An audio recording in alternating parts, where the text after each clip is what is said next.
Welcome everyone! Let's talk some Jagged Flashback. Since this video got a bit longer than expected, I'm going to post a review in a separate video. Like in my last video, I'm not going to show you every single little change, but I'll try not to forget any important ones. First off, let's have a look at what happens when we start a new game.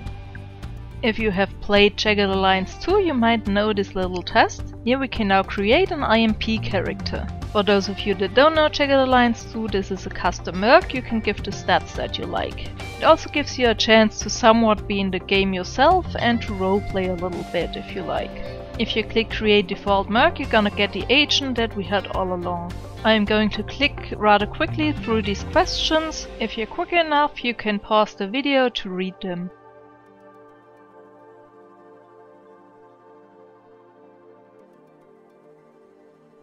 Here at the end we see another new feature that was already prepared in the build before, but now they really included it. Every merc now has 4 perks, and for your IMP character those are chosen based on the answers in your IMP test.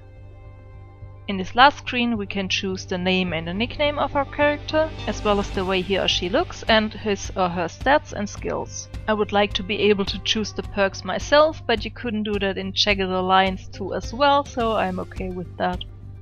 For the stats, physique determines how much health you got, coordination determines how much AP, and intelligence determines how quickly you learn and your morale. With these standard points you can add 30 points to stats as well as skills. You can get more points by reducing any stat or skill down to 1, and as long as you stay within those limits, anything can be as high as 85. For male characters you can choose between 7,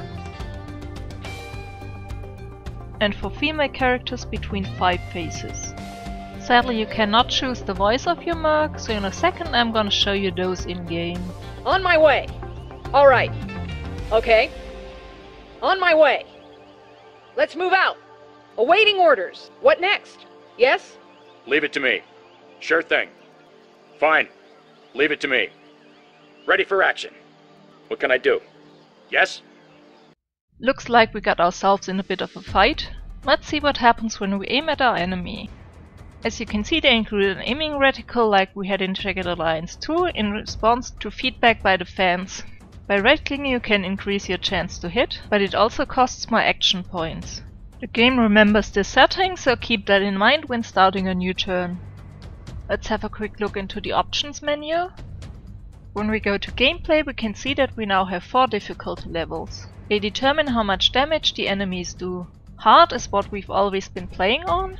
On easy we got -50, on normal -20, and on impossible +25% damage. We also got a real save system now with different save slots, but sadly no quick save system. We also got a morale and panic system now that can lead to some interesting situations on the battlefield. Let me play a bit ahead to show you one more change, and the rest I'm going to mention in my review, so I'm not going to do it now. The last change I want to show you for now is the burst and auto-fire mode. You still use it the same way you did before. However, when we fire at this enemy here, ta-da! It actually finally looks like burst fire. I like that. And Shadow seems to like it as well. That's it about the latest game features. Check out my review if you wanna learn more about the game.